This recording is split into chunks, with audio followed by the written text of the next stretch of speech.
Good evening, everyone, and welcome to another edition of the 13th Fleet After Action Report. I am your host, Chris.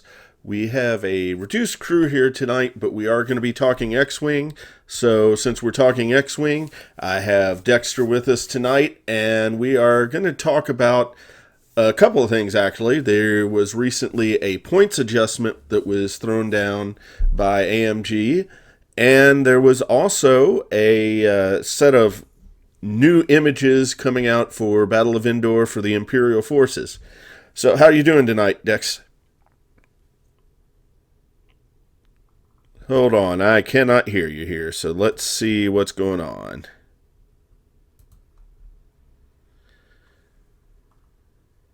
We are experiencing some technical difficulties. Give me just a moment here.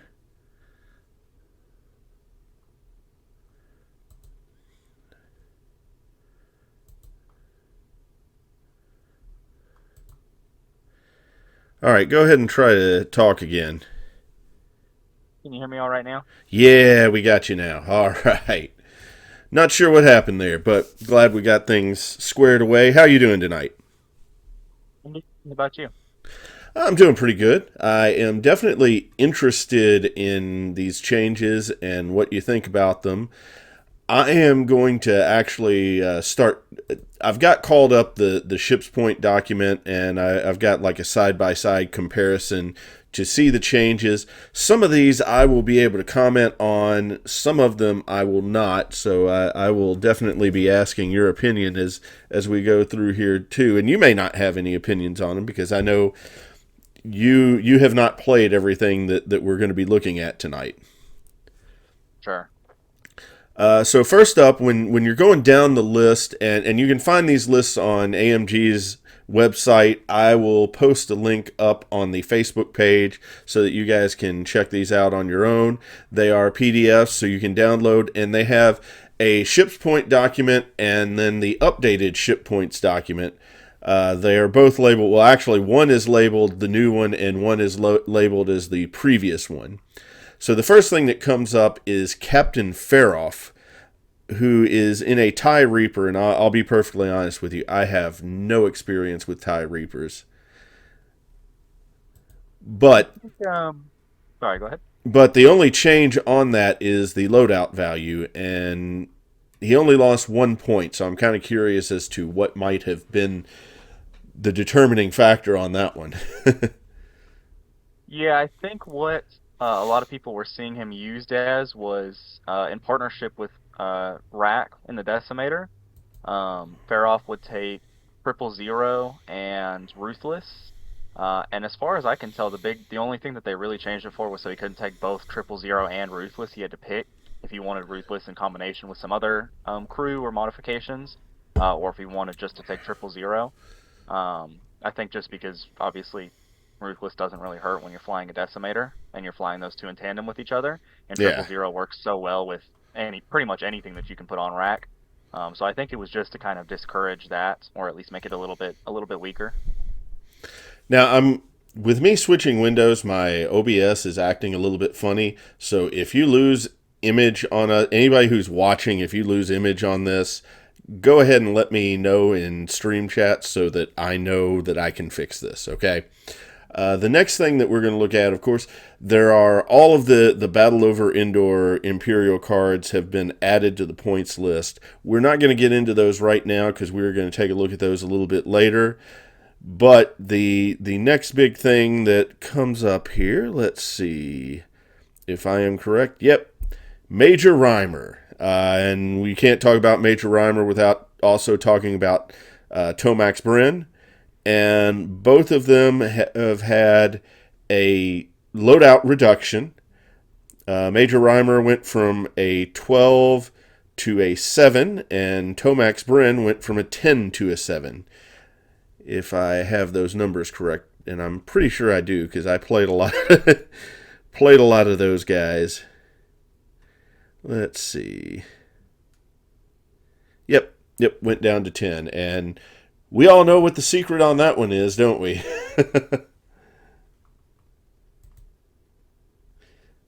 Can you hear me? Check. Yeah, Okay. yeah, it's a little bit heartbreaking, as I'm sure anybody that's listened to me before or to you, we both run both of those bombers, so to see them get hurt, it was definitely expected. They needed a little bit of a debuff, frankly, but It did. um, I think a lot of people expected the points cost to go up on saturation salvo rather than yeah. having the loadouts reduced. But honestly, at 3 points, the loadouts probably needed to be reduced.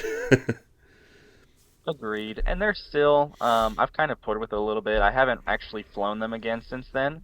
But I think looking at what you can put together, like they're still usable. I don't think they're completely unusable at that price. They're just definitely not as strong as maybe you would had been expecting with, and the past couple months of flying them. No, and I mean, I'm looking at builds myself to use them still, and I think I was headed in the right direction anyway because I was using Deathfire to get my thread tracers out there and get target locks so that you could actually use some missile armaments that require target locks. But it's still it's iffy, and again with some of the things that the Republic is using or the Resistance is using, it kind of does make your life a little bit more difficult when you're looking at target locks. Absolutely. I think, yeah, and that's for me in some of my discussions with, some of the other guys locally. That's kind of what hurts so bad about it is, like the other factions I feel like didn't get debuffed in quite the same way that the Empire did. Um, they're still usable, the bombers are, but like, I don't know. The debuff on Padme hurts, but I don't think it's quite as much of a nerf as, your bombers can't use bombs or saturation salvo. They can just take, barrage rockets, or you have to change your armaments. Yeah, that's the other thing. They didn't make you choose between bombs or missiles. They made you just out and out. You've got to refigure everything because I mean, 5 points is pretty significant for 5 points is pretty significant for Reimer, and then 3 for Tomax. So yeah, it hurt bad. Yeah. Let's see here. What is the next change? Of course, we've got some more battle over indoor stuff. Um, the Gamma Squadron Ace, it was also a change, and again they reduced the loadout, but Gamma Squadron was not as big of a problem. I mean they only reduced him by 2 points, but he couldn't take barrage rockets anyway because of the way his loadout was set up. Yeah, I'm not sure. I've seen a lot of people mention that. Well, to be honest, I have no idea why. Like, I haven't seen him flown. You don't really see generics. They're just not worth it. He doesn't have the slots or the loadout, as you mentioned, to take, run what the bombers were running, but I guess they just didn't want to risk it. Yeah, I mean, I guess the thought is just make everything as even as possible. But man, I don't know. Nobody was really playing that. So next, when we get into the rebel ships, we've got Boudica Avenge, and I would be willing to bet that that is also just another loadout update. Let's see. Yeah, they dropped Boudica's loadout by 2 points. I'm not really sure that there was a lot that was going on with Boudica, but you may know a little bit more on that than I do. Yeah, I know some people, I think a lot of people did like to slot her in for 4 points. If I'm not mistaken, Boudica, yeah, is the one that after another friendly ship defends, if you're not depleted, you can perform a bonus primary attack and then gain a deplete afterwards. So I did see a few people fly her, not a whole lot, For the double but I'm tap, not then. sure. Yeah, for the double tap for 4 points, and she's a Fang, so if you're doing your job with the Fang, then she can be hard to kill and deal a lot of damage. Um, but I'm not sure what the actual loadout was that people would put on her. that called for a reduced 2 points. I'm not sure if there was a certain talent or modification in particular that they wanted to get away with. Maybe a shield upgrade or afterburners people were using would be the only thing I can think of off the top of my head, but that's just speculating because I haven't actually outfitted her. And then it's kind of weird. Finn Rao only dropped a point on his Yeah, loadout. So I'm not really sure what you're losing on that particular exchange. yeah, I'm not sure. I guess yeah, it's hard to say because I didn't outfit him. I'm guessing it was something maybe crack shots. I may have seen somebody fly him because you can put the Beskar on him, which is good. You can put the Mandalorian optics on him, which is good for 6. And then I think people were doing that with crack shot. I could be wrong about that, but that would be my guess. Is maybe that particular build where you have both of the Mandalorian upgrades or both of the Mandalorian modification upgrades, as well as crack shot because Fenrir gets to move, at I6 and can do quite a bit of. He has both the barrel roll and the boost. So I know this is going to So sound like a easier for him to stupid. line it up. This is going to sound like a stupid question, but Beskar plating is only 1 point. Is that correct?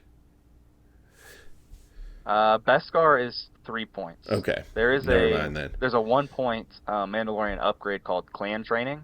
Hmm. That's a talent, but the two modifications are both 3. Okay. Well, the next thing that we are looking at is Han Solo, and man, did he get hit. 5 points off of a loadout value is pretty significant. Definitely. I think that one, as we've probably all flown against, was just take out the Biston Han. You can't take Perceptive Copilot and Biston anymore. I think some people have mentioned they might try using some of the other Rebel ships that can kind of to still set up. You keep Biston, you drop Perceptive Copilot. But ultimately, of course, if you're using another ship to support it, then it's not as strong as when you could just do it by himself. I mean, would Lando be effective? Because I'm noticing that has still maintained the 21 point loadout. Yeah, so Lando and Leia can both still take the Biston and Perceptive Copilot setup, if I'm not mistaken. I think some of it maybe was the Initiative 6. That's a hard part of it is that he can double tap Initiative Yeah. 6, and his pilot ability. Maybe not better than Lando's per se, but it can help a lot. If you get a poor roll, you just completely re-roll, and so you turn 2 shots into not technically 4 shots, but you get to roll 4 times, um, of 3 dice, 4 dice, 5 dice, depending on how you set it up. So I think they're not quite as strong. I do think that we'll see. It'll be interesting. I know we're getting into the battle over Endor later, but to see because there's the new Lando that slots in that Falcon slot, I'm wondering if that's what we'll see for people that are trying to play Falcon. Quite possible. We also have Keo Venzi, which is an A Wing and got dropped to a 7 point loadout from an 8 point. So again, just dropping 1 point. But Ding. Sorry, go ahead. I'm not really sure what that would be about unless they're going for like Predator rerolls or something. I think Dio got dropped because they could take proton rockets at 8. Was my understanding. That could be not correct, but he only has the one talent slot, one missile slot, and then the configuration if they want vectored cannons. So Okay. I think it was just because people were taking proton rockets on it, and maybe for 3 points they didn't want you to be able to run proton rockets, at least not on an A-wing, you know? I know you may find this hard to believe, but there seems to be no changes in scum and villainy. I think they might have done all right with getting some bonuses. Yeah, could have done with something, but maybe making the other factions weaker will be enough to bring it back into the mix. But we do have some changes with the resistance. So let's see where we're starting there. Sorry, do an on the spot comparison. So I am not as prepared for tonight's show as I normally am. I want to apologize to everyone for that. Let's see, Zori Bliss. And that is in a Y Wing. Went from a loadout of 11 to a loadout of 9. But I really can't speak on resistance. I have never really done a lot with that outside of dealing with Ethan's squads. Yeah. I think Zori got hit just for so Zori can take she would take usually I think wartime loadout, plasma torps, dorsal turret, and then the R4 astromech to give her a little bit better blues.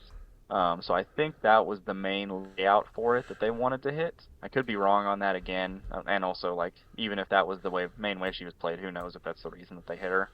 But I think that's what she usually had on her when I saw her competitively. So instead of getting all of her twos as blues and then she has the one straight and banks, now she only has a two straight, three straight, and then one straight and one banks as blues. So she loses a lot of mobility when she's stressed out, which, ideally using Zori, you're able to stress her every turn or most turns because of her ability, her pilot ability to take an extra action every turn whenever a ship at range one performs it. So I think it may have just been reducing her ability to take advantage of that ability. Okay, and then Lulo Lampar looks like lost 2 points on loadout. Yeah, I'm not. I Never have not. seen I'm not that very played. familiar with Lulo. Now I'm not sure. I have seen Jessica Pava played. I don't know a lot about the loadout on that, but that is in an X-wing and went from 7 to 6 points.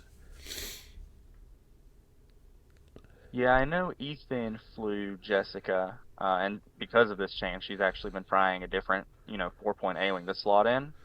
I'm Yeah, not sure which particular things they were trying to hit with that. It may have been, I think, because of Jessica's ability, she would like to take the astromech R2 and then something else. Because how yeah. many points did she have before she got dropped? Let's see. Like I said, she only lost 1 point, so Oh, okay. Yeah, I think it was because you could take um, R2 to get 4 charges, and then you could also put, marksmanship or something else on there. yeah, she went from Um, 7 to 6. yeah, or sorry, not marksmanship, but automated target priority if you wanted, or the jamming beam. Um, I'll be honest, and I've seen a lot of people say this, like neither of those really must-haves. The jamming beam is jamming beam. And I don't think a lot of people use automated target priority. So for the most part, if you see her flown, I wouldn't be surprised if she still just has R2 and nothing else on her. But that's what it seems like they wanted to change. Excuse me. And then the final one that we are looking at is Padme on the Republic, and it looks like she went from 18 to 16 points. Yep, and that's just to combat. She had of course, you could use a proton torps, marksmanship, and uh, passive sensors. And so I think it's just to combat that specific build. So now you kind of have to pick between if you want proton torpedoes, you're not going to take the passive sensor, so you have to hope you can set up that target lock. Or you can take, I've seen people mess around with plasma torps, and you can still take passive sensors, and then an astromech and a talent, you got 6 points. I've seen some people mention they want to play around with Juke because obviously she gets the free evade most turns if you're flying her a little bit quickly with at 3 to 5, she gets the full throttle evades. So I've seen people mention, juke and plasma torps, and then you could take fire control and something else for 2 points in the mech slot. But this one seems like it was specifically to get rid of that proton torpedo and passive sensor combo. So overall, we're just looking at things that are have been pretty well abused, and the only thing that I want to say about all this is, why did we not get any changes to oddball? Yeah, I think a lot of people are asking that question. As I mentioned with the bombers, like that's kind of the core of most Empire builds. Not everybody has them, of course. Some people run, if you're running double decimator, or you're running a little bit of an ACer build with the I6s in Empire, then maybe you're not feeling the bomber changes. but I think a lot of the Empire players had those bombers in them. Those 10 points were a very solid lock-in. And so, like I said, they deserve to be nerfed, but at the same time, Oddball at 4 points in the arc is an auto lock in almost every, like, even when you're Yeah. not seeing three arcs, you see Oddball in an arc. You see him every Yeah. time. We weren't expecting necessarily the other two arcs, Wolf or Jag to go up a point, but definitely Oddball, I think most of us thought was going to go up to 5, which would have been, made it Yeah. more of a choice instead of just, oh, I have 4 points. What's the best chip that I can Yeah. possibly get 4 points? Oddball every time. Let's just throw So them in there. yeah, But hopefully this will balance things out a little bit, and I would like to see some of the other factions seeing more play. I don't really necessarily think that it's going to do that, simply because it didn't make them better, it made other factions worse. And there are still really viable tools in the other factions, especially when you consider that, Battle Over Endor is bringing us some new Rebel and Imperial stuff that might be worth playing with. yeah, absolutely. I think some of the, as we start to get into that, some of those ships do look like they may not be auto locks necessarily, but they look like they can be probably competitive enough to at least mix up the meta a little bit. Yeah. And yeah, and some of the lists, like the arc list that was already there, maybe some people will swap Padme out, but you're still going to get three arcs into 4 point ships, or your choice of the other 8 points. Yeah, so we'll start by talking about Colonel Jindin from Battle Over Endor. And it says, while you defend, if you are not shielded, you may change one of your, or charge one of your blank, change one of your blank results to a focus result. Sorry, I'm trying to read very small script here. I don't know that is a terribly powerful thing. He's got pushed to the limit, proton cannons, computer assisted handling. Not one that really jumps out at me as amazing, but he is interesting. I will say that. How many points? Because they have now set up the points for these guys. Let's I think he's see. supposed to be 7. Yeah, he is 7. The cheap one is everybody was talking about a TIE Defender that had a 6-point value, and that TIE Defender is Yor. And let me get that image up here, and we will talk a little bit about that one. Okay, so after you perform a primary attack that hits, you may spend 1 energy to perform a bonus cannon attack. But his only cannon is an ion cannon. So, still, I mean, good. Yeah. and a Yeah, I tie think he's. Sorry, go ahead. and a tie defender at 6 points is good. Yeah. I think Jindin, of course, is kind of the better one, and he has the 7 point cost to reflect it.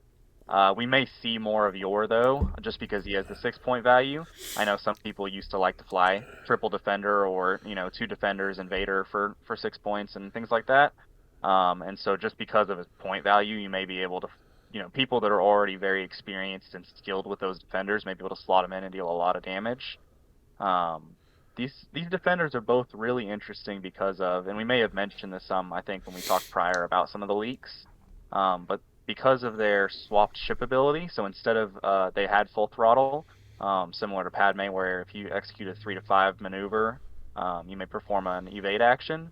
Now both of these guys actually have, when you execute the speed 3 to 5, you can perform a target lock, and then while you're attacking, if you're not spread, to apply the range 1 bonus. So they're kind of, meant to be flown uh, in a way that you're kind of supposed to hurt them to take the maximum advantage of their loadout. But as you can imagine, that's a scary thing for a 6 point or a 7 point Yeah. ship that's only got 7 health. It's like, okay, well, that just went from, it takes 4 or 5 good shots to kill it. Now it takes 2 or 3 because I've taken off 2 or 3 of my own shields. And I think really good defender pilots will be able to take advantage of these guys, especially Jendon, because he's initiative 6. and they will probably be a very scary force. Similarly, kind of to Soontier, I think. He's also got an updated standard loadout card in the pack, but even prior to that, somebody that really knows how to fly Soontier will mess you up, and somebody that doesn't know how to fly Soontier will hand you 5 points. I think these are going to be similar. You know, flawless play with them, and they'll rip you apart. Non-flawless play, and you're lead. Well, and there was, again, like you said, a new Sunterfell that was brought out. Looking up the points on him right now, he has 5 points, so same amount of points as the other Sunter. But what are the differences here? After you spend an attack, after you perform an attack, you may spend 1 energy and gain 1 deplete token to boost your barrel roll. So you're repositioning after your attack. Yeah, and that's a big one, I think, because he shoots at initiative 6. You can kind of put yourself in maybe a riskier spot than you would. You can always shoot and then reposition. So if you're close enough and you know what you're doing, like I mentioned, if you're a good Soontier player, like a great Soontier player, then you're using that to avoid being shot and still getting your range one, nasty shots off. He has got a lot of uses for energy here, because that Yeah. blank signature is interesting too.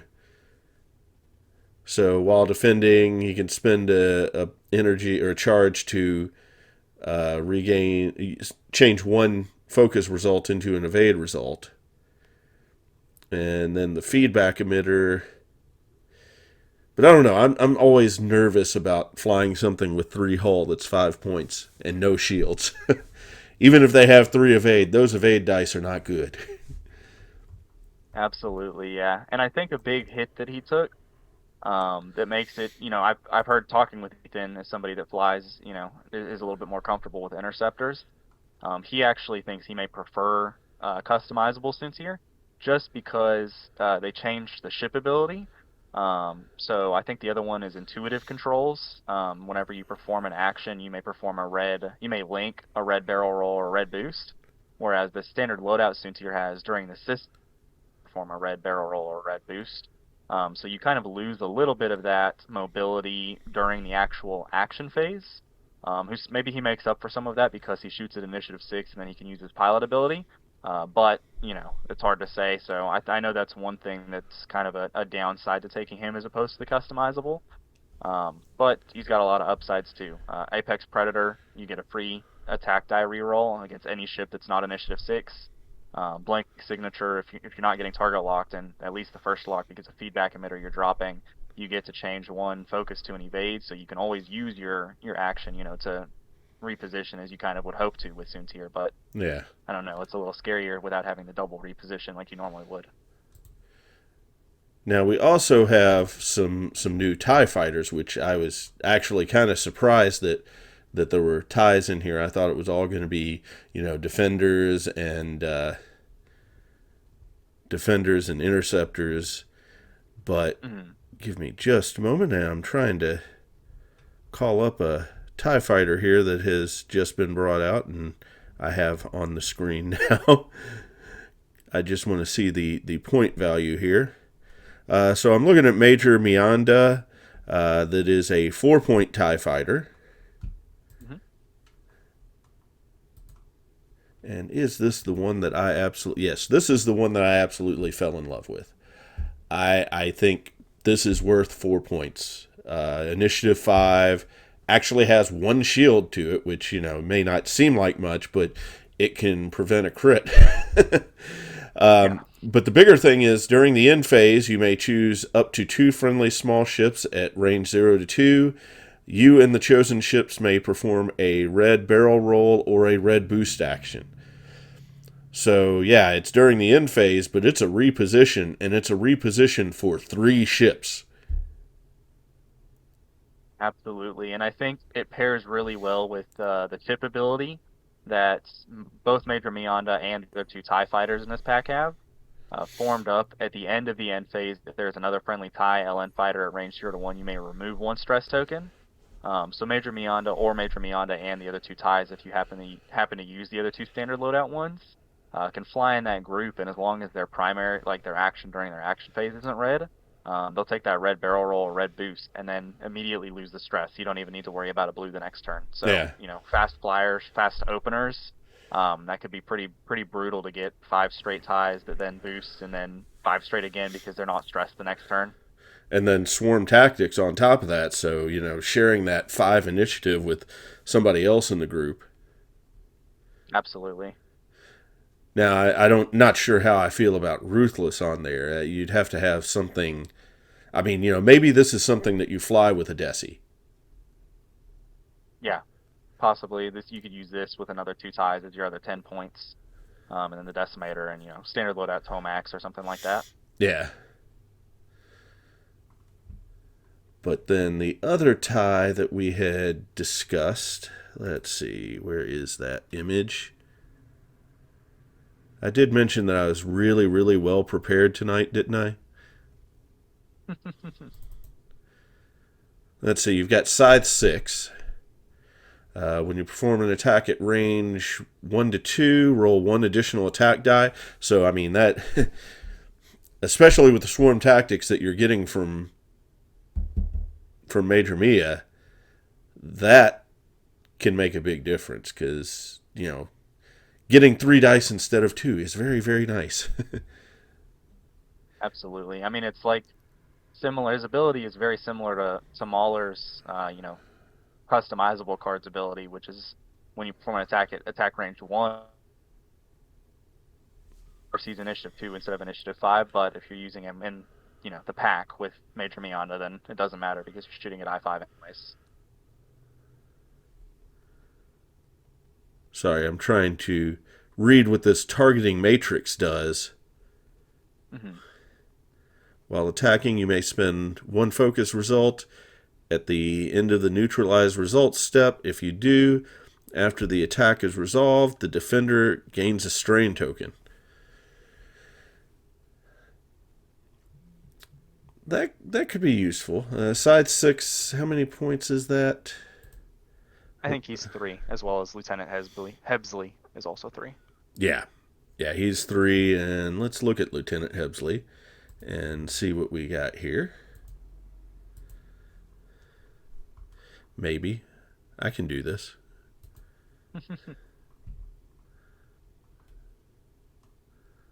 There we go.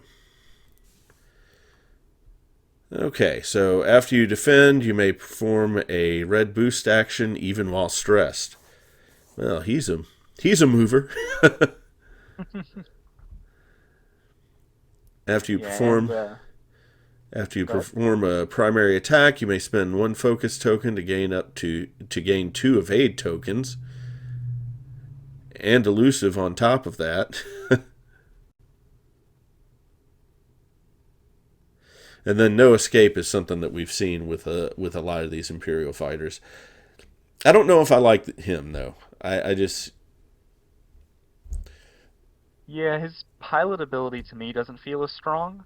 But I do think if you were going to take just one of these ships, he has the potential maybe as an objective runner. It's interesting to see a tie. He actually not just the red boost action as his pilot, but he actually has the ability to take a red boost action just as his regular action, and then if he's yeah. with any other tie, of course he loses that at the end. So that extra mobility is something you don't really see, and he has the extra hull, the same as Scythe 6. They both have 4 hull instead of 3, like a standard tie. So I think, it's a question about initiatives, of course, and things like that, but he may be fun just for the extra mobility. Yeah, I mean with and 3 points, initiative 3 is not horrible, but it's not great either. Yeah, I Uh, think certainly in competitive lists, he probably gets outshined. I doubt that he'll see a whole lot of competitive play, but for fun players, if you're running the Battle of Endor pack, I think you definitely see him as someone just enjoyable to bring to the table. Now we did also see some new bombers in here, which might be able to take the place of some of the things that we've lost, but I doubt it. They definitely won't be as good, but they may lead to some interesting new possibilities. For sure. I think maybe not as good. It's hard to say until we see a little bit more action with them. But they're definitely competitive, in my opinion. I'm actually planning to slot one of them into the world's list that I'm reconfiguring now, as you can imagine, losing the other bomber trio. Scimitar one in particular, I'm planning to slot into my world's list and give some practice with. So Well, the problem is that they're 4 points. for sure, but the double modded proton torpedoes are scary, and they shouldn't die in one shot. Usually these bombers will take two or three to kill. If Right. they're good shots, of course, then it's two. But if it's not perfect shots or you get a little bit of luck on your side, they'll take three shots to kill. So even though he's at initiative three, Scimitar one should be putting out at least one, hopefully both those proton torpedoes, which is a lot of damage output. It may not be as consistent, maybe, as the Sat Salvo, barrage rocket was. But you get the guaranteed crits. If you're marksmanship, you get two crits on those. So they can definitely hurt. Now, are you looking at anything tricky to get locks, or are you just going to go straight up with the lock action from Scimitar? Yeah, so for Scimitar one, absolutely. I think just use his lock action. Proton Torpedoes only has two charges anyways, so he shoots at initiative three. If you're running an Empire list that doesn't have somebody higher than initiative three, I'm not sure what Empire list you're running, unless it's Vader and a bunch of ties, 2 point ties. But even that, you got Vader. So you'll have always somebody that shoots before him, and then you spend one of his charges the first time to shoot those proton torps off. And then if you have to re-roll, you spend it. If you don't have to re-roll, then you spend the charge a second time, his second charge to take a second lock. And if you manage to get out both of those proton torps, that's a lot of damage. That'll kill most ships in the game to get hit by a proton torp twice with double mods. Yeah. But then Scimitar 3, what is the benefit to that here? Definitely a dedicated bomber in my mind. I mean, yeah, it does have the proton torpedoes, but it's got bomb tricks, and proton bombs are stronger than the ions there. For sure, yeah. Um, I think they said, in the description, they say he's supposed to be a little bit faster with the free boost after dropping the bomb, which I do agree with. He definitely would be a little bit faster. I think it's just harder sometimes to guarantee that your position and set up perfectly for it. I would be interested to see, I think with Parting Gift, you may see him as a little bit more of a martyr, but it's hard to use, drop 4 points as a martyr. You'll see Yeah, with Deathfire, sometimes people will be pretty aggressive with him just to launch those bombs out there, and then when you lose him, you lose him. yeah, But for a 4 point martyr where you're hoping to get off one, maybe two proton bombs, to get your full value out of him, I think you definitely have to try to shoot off at least a proton torpedo. Because, parting gift by itself doesn't guarantee a hit. Dropping a proton bomb by itself for, maybe a boost doesn't guarantee a hit. So you kind of have to, um, you'd have to utilize him a little bit better than that, I think, when compared just with other. If you were going to use Deathfire as a pure bomber, just because he's 3 points, he may be worth more.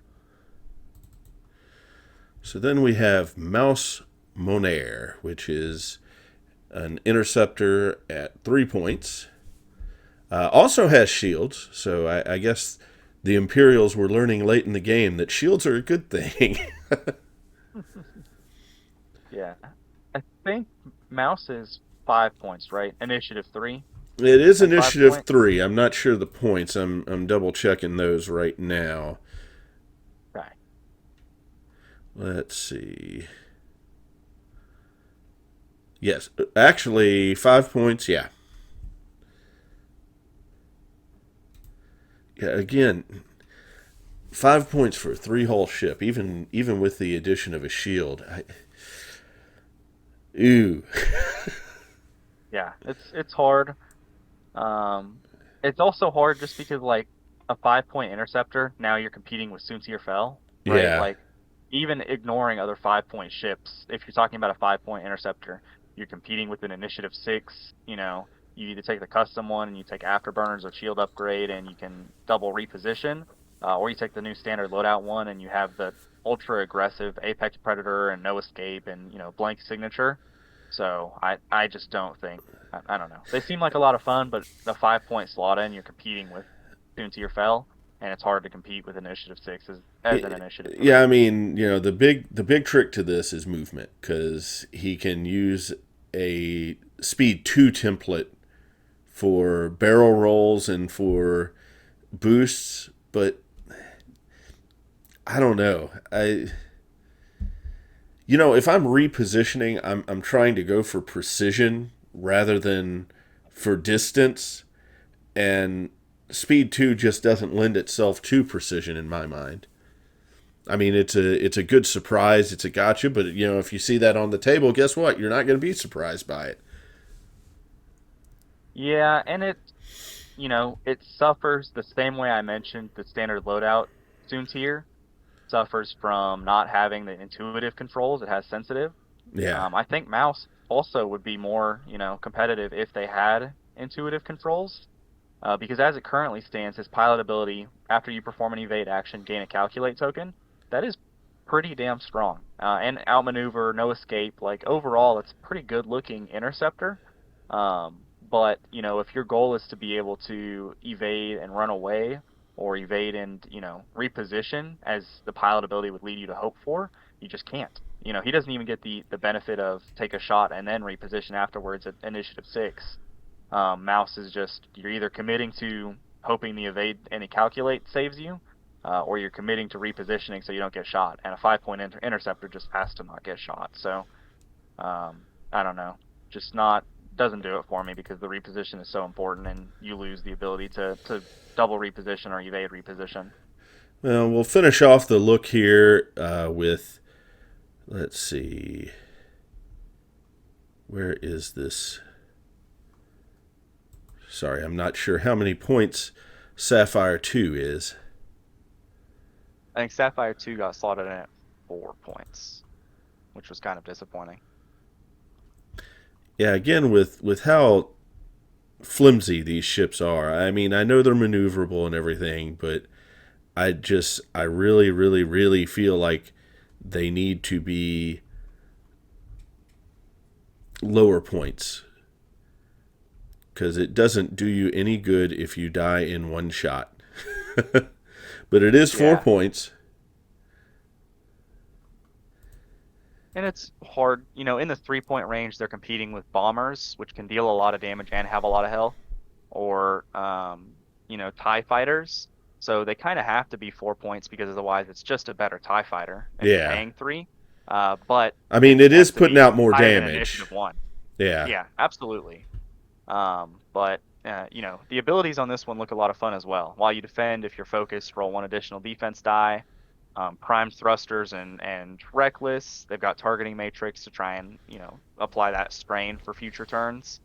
But at initiative one and without the double reposition And or they the don't even get the focus shield. reposition, They are just the yeah. 3 hull at I initiative think 1. I think I was hoping that they would compete with Laurier and be 3 points. Because even if this was 3 points, I don't think it's an auto lock over Laurier. The ability to double reposition is super powerful. So it would just be in the conversation of, if you're taking an objective running interceptor, would you rather have Laurier or would you rather have Sapphire 2? But at 4 points, this is just not who you're taking. No. I'd rather have the 4 point bomber. If I was taking an interceptor, I'd rather have 4 point Gideon Hask in the interceptor. I'd rather have, Merrick Steele or Faroff or Vizier or a list of every other ship and pilot than this at 4 points. So Yeah. I don't see it entering into any competitive list, to be perfectly no, honest. And this is just me being, and I'm inexperienced, so I don't know a whole lot, but I know bad when I see it. yeah, the Reckless looks fun. I mean, like some of the other ones, and what you expect a little bit out of standard loadout cards. It looks fun. It's just not competitively priced, and not having intuitive controls really takes it out of any competitive consideration, especially for an initiative one. So overall, what do you think of the additions? Yeah, I think I haven't done a whole lot of play in the actual alternative modes. So I'm excited to see what that looks like, and I think that may be some fun, especially some of the Rebel ships as well. I'm not as familiar with them, but they looked a little bit fun, especially like they're specifically built for it, of course. As far as competitive play, I think the main things I'm looking at is Scimitar 1, the bomber that can acquire a lock just because of friendly shot. I think we'll see that. That's a pretty good bomber. Soontier, anybody that already flies Soontier may be interested in that, or people that don't may be attracted to the Apex. And then Colonel Jendon and Captain Yor for 6 and 7 may be attractive enough. I mean, an Initiative 6 defender at 7 points instead of prior, you could only get initiative 5, or you had to pay 9 points for Vader that only had like Yeah, 9 loadout value. It for somebody that can very well avoid being shot and avoid arcs and understands how you need to fly a defender. That can be really scary for 7 points. And initiative 6, you can adjust other people.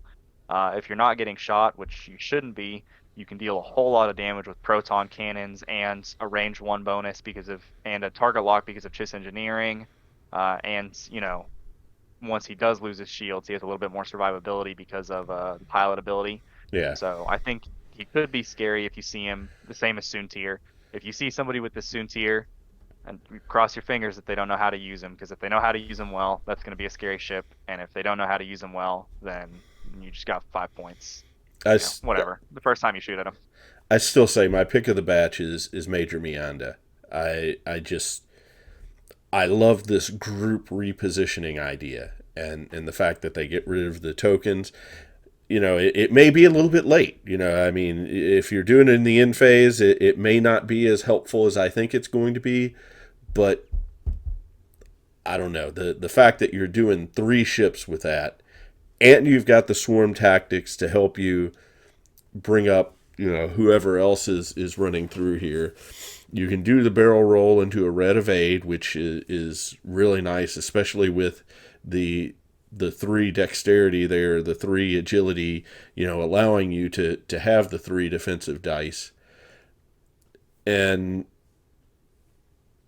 I don't know. I feel like somebody is going to find a way to make this really, really good. For sure. I think Major Miyanda is a very fun card. And we may see some competitive play out of it.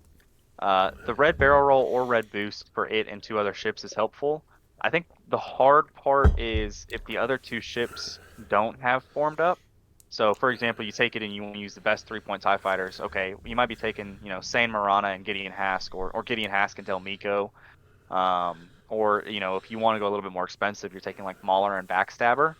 Um, and if you're not using Scythe 6 and Lieutenant Hebsley, then they're going to start their turn stressed, which reduces their mobility. So it could be good for jumping out of, like, if you know that you're in front of a bomber or one of the B wings maybe that's going to drop bomb. It'll help you avoid that. Okay, I barrel roll or I bank boost, and then I can do a 2 bank with blue or something like that. But if you're trying to avoid arcs or being unpredictable, stressing yourself out with a lot of ships just makes you more predictable because, okay, you're in a harder position now, but I know that you're 2 banking or 2 straighting or 3 straighting. Like, I know where you're going to be next turn, so I think that there are ways to manipulate that, in my opinion. I mean, to where you don't necessarily have to have the action to be able to do tricky things. Like, if you went with Gideon in the TIE fighter and loaded him up with thread tracers, which you could, then now you're getting modified shots out of people that wouldn't have modified shots, and they are in just the right position to do damage to you. But that's just a thought. I'm I haven't had a lot of time to theory craft with this, and in fact, I won't be playing tomorrow. I'll actually just be doing the stream tomorrow because I have not had time to really look and do any builds, but I would love to try to mess around with these guys. absolutely. And yeah, I think, if I were to just take a guess at what we may see that's kind of unexpected with Major Mianda is, maybe we see Major Mianda flying with some non-TIE fighters. or maybe one TIE fighter and something else, because the formed up, he won't lose the stress if it's not a TIE fighter. But the actual maneuver, you can choose any two friendly small ships. So you could see that with if your defender happens to be range one of, or sorry, range two of Major Mionda, or your bombers, you're running bombers with, Comac standard loadout, Deathfire standard loadout, or Scimitar 1, then you may see a little bit of maneuvering, and I think that's where it may get a little tricky if somebody's trying to run it and they really wanted to craft about what's the most optimal way to use it. I don't know. Like as same as you, I have not been able to fly it or really think about it a whole lot, but I'm wondering if you may see some utilization out of just the wording on the pilot ability there. Yeah. Well, that is all we have time for tonight. So I want to thank you for joining me and talking about the setup. It would have been nice to hear some of what Ethan and Chris had to say on it. Unfortunately, they were unavailable tonight. So I thank you for turning out and helping me out with this. For sure. I appreciate you having me on. All right. Well, you have a good night, and I will be closing out with the things that we have got going on later on in the week. Take care.